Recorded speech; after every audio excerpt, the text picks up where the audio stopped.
పరిశుద్ధుడు పరిశుద్ధుడు, సర్వలోకము ఆయన మహిమతో నిండి ఉన్నది.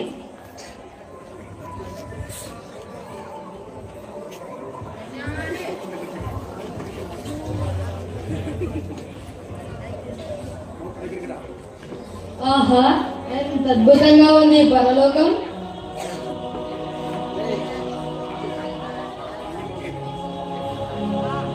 ఇప్పుడు బైబిల్లో చదవమే కానీ కళ్ళారా చూడలేదు.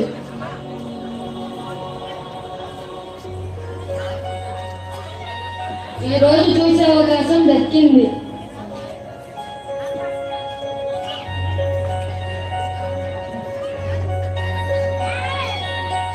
ఏంటి మీరు దేవదూతలాగా ఉన్నారు?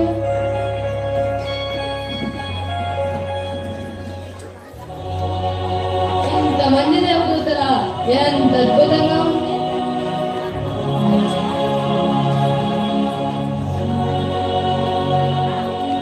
ఏంటి వారి చేతులు ఏవో కనబడుతున్నాయి.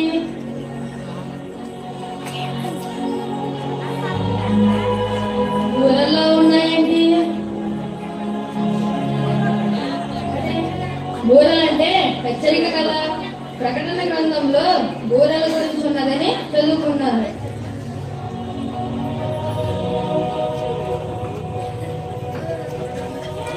అంటే మీరంతా ఏదో చెప్పడానికే వచ్చి ఉండాలి.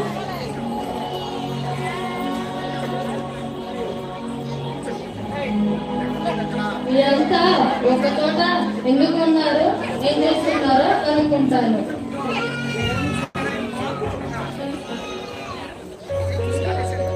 మిమ్మల్ని చూస్తే దేవదూతలని అర్థమవుతుంది. మిమ్మల్ని చూడడం నాకు ఎంతో సంతోషంగా ఉంది. మీరంతా ఒక చోట ఏం చేస్తున్నారో నాకు చెప్తారా?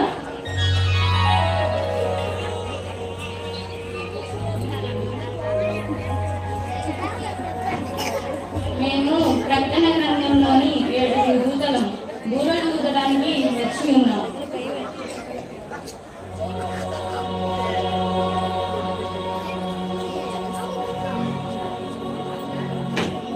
మేము బూరలు ఊదినప్పుడు భూమి మీద భయంకరమైన విపత్తులు జరుగును.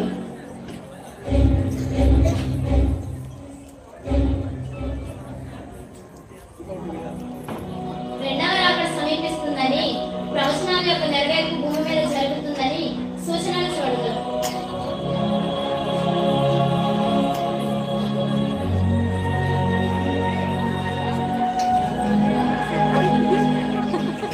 గొప్ప శబ్దములు వినే గడియ వచ్చింది.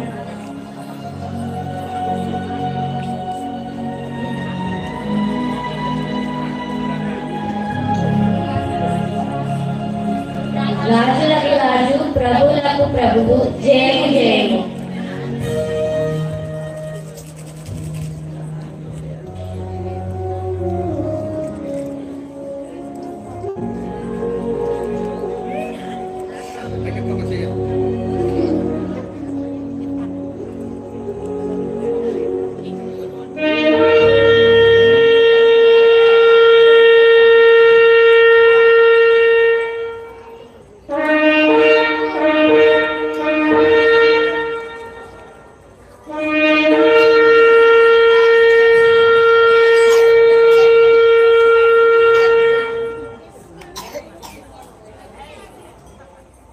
రక్తముతో మిళితమైన వడగండ్లను అగ్నిలో పుట్టి భూమి పైన పడవేయబడి, అందువలన చెట్లలో భూమిలో 3వ భాగము కాలిపోయాయి. చెట్లలో 3వ భాగము కాలిపోయిను, పచ్చగడ్డి అంతయు కాలిపోయింది. ఐగుప్తు దేశంలో వచ్చిన తెగులలో 7వ తెగుల వలె మనం దీనిని చూడగలం. మోషే తన కర్రను ఆకాశము వైపు ఎత్తినప్పుడు యెహోవా ఉరుములను వడగండ్లను కలుగజేయగా పిడుగులు భూమి మీద పడుచున్నాయి. ఐగుప్తు దేశం మీద యెహోవా వడగండ్లను కురిపించాడు. అలాగూ వడగండ్లతో కలిసి పిడుగులు బహుబలమైనవి. ఐగుప్తు దేశం అంతటా అది రాజమైనది మొదలుకొని అటు ఎన్నడూ కలగలేదు.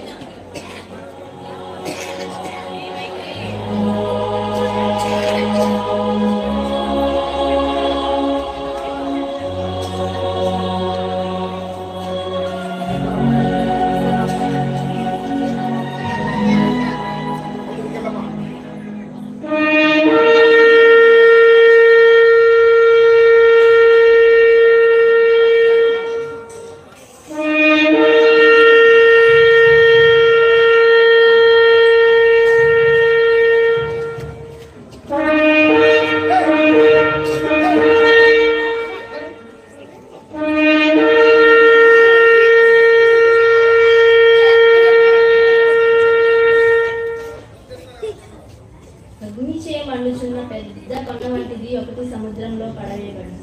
అందువలన సముద్రంలో 3వ భాగము వ్యర్థమయ్యాయి. సముద్రంలోని ప్రాణం గల జీవులలో 3వ భాగము చచ్చాయి. ఓడల్లో 3వ భాగము నాశనమయ్యాయి. ఈ తెగుళ్ళు ఐగుప్తు దేశమందలి వచ్చిన 10 తెగుల్లో మొదటి తెగులు వంటిది.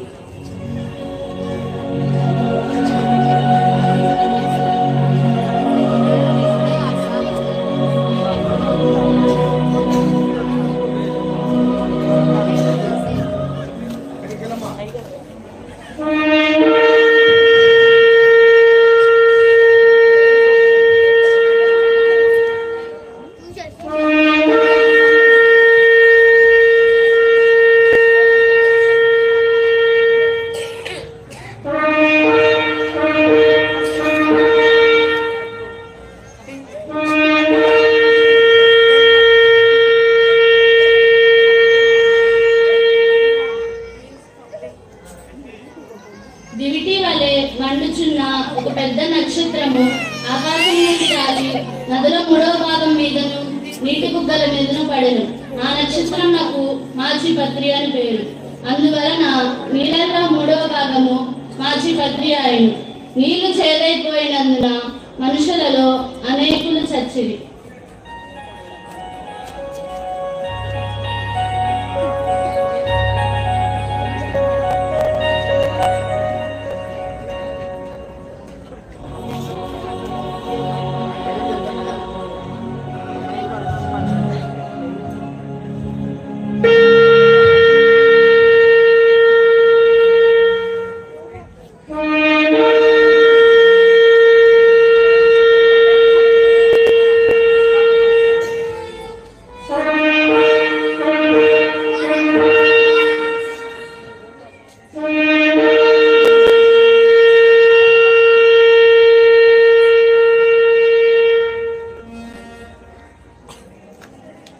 సూర్యచంద్ర నక్షత్రములలో 3వ భాగము చీకటి కమ్మునట్లును, పగటిలో 3వ భాగమున సూర్యుడు ప్రకాశింపకుండునట్లును, రాత్రిలో 3వ భాగమున చంద్ర నక్షత్రములు ప్రకాశింపకుండునట్లును వాటిలో 3వ భాగము కొట్టబడెను.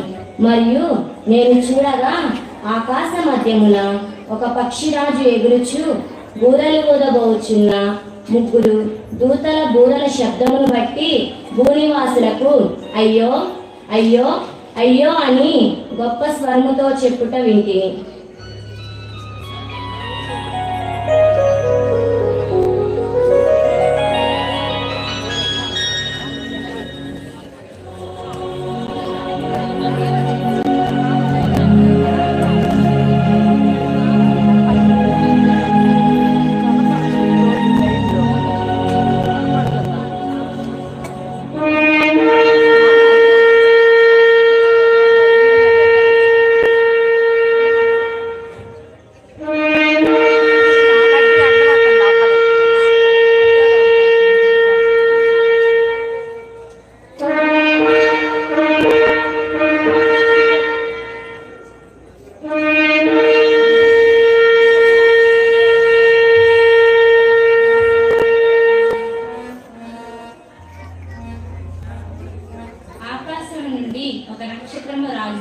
అప్పుడు అగాధం యొక్క తాళపు చెవి అతనికి ఇవ్వబడింది. అది తెరవగా ఆ అగాధముల నుండి పొగలేచి సూర్యునికి చీకటి కమ్మెను. ఆ పొగలో నుండి తేళ్లు, మిడతలు బయలువేడును. దేవుని ముద్ర లేని మనుషులకు తప్ప భూమి మీద ఉన్న రెడ్డికైనను వృక్షములకైనను మనుషులకైనను హాని చేయకూడదని ఆజ్ఞ ఇచ్చింది. ఆ మిడతల రూపములు యజమానులకు సిద్ధపరచబడిన గుర్రములను పోలి ఉండెను. బంగారము గల మెరైన కిరీటములు వాటి తలల మీద ఉండెను. వాటి ముఖములు మనుష్య ముఖముల వంటివి. స్త్రీల తల వెంట్రుకల వంటి వెంట్రుకలు వాటికి ఉండెను. వాటి పండ్లు సింహపు గోరల వలె ఉండెను. ఇనుప మైమరువుల వంటి మైమరువులు వాటికి ఉండెను. వాటి రెక్కల ధ్వని యుద్ధములకు పరిగెత్తినట్టి విస్తారమైన గుర్రపు రథముల ధ్వనిని పోలి ఉన్నది. తేళ్ల తోకల వంటి తోకలను కొండ్లను వాటికి ఉండెను. 5 నెలల వరకు వాటి తోకల చేత మనుషులకు హాని చేయటకు వాటికి అధికారం ఉండేది. పాతాళపు దూత వాటిపైన రాజుగా ఉన్నాడు. హెబ్రీ భాషలో వానికి అబద్దోనని పేరు. గ్రీసు దేశపు భాషలో వాని పేరు అపొల్యోను. మొదటి శ్రమ గతించను, మరి 2 శ్రమలు ఇటువరకు వచ్చును.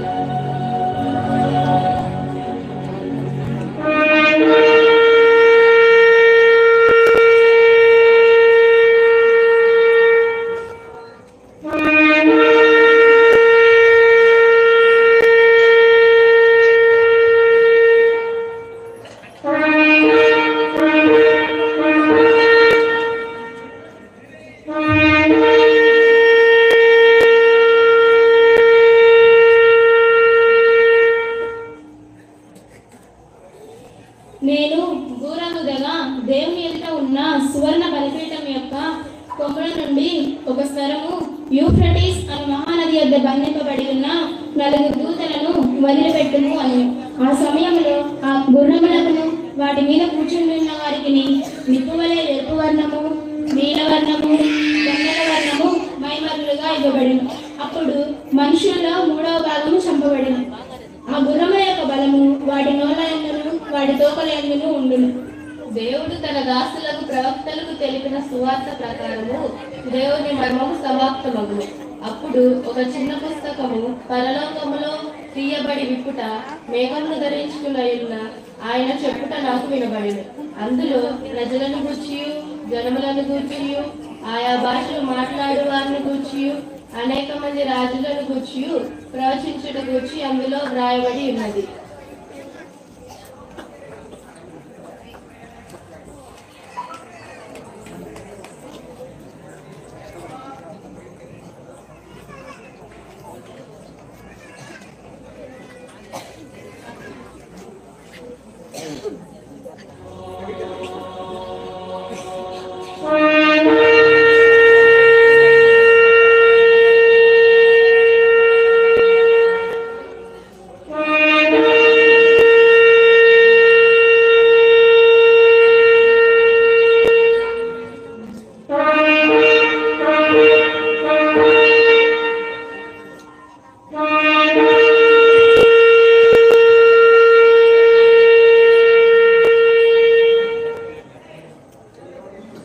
పరలోకంలో గొప్ప శబ్దములు పుట్టెను.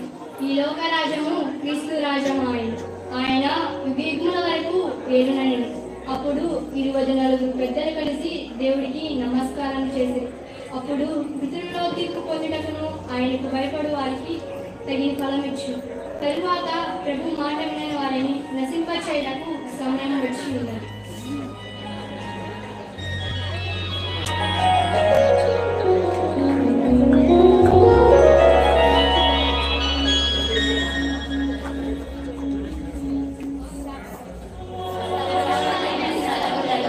దేవునికి మహిమ.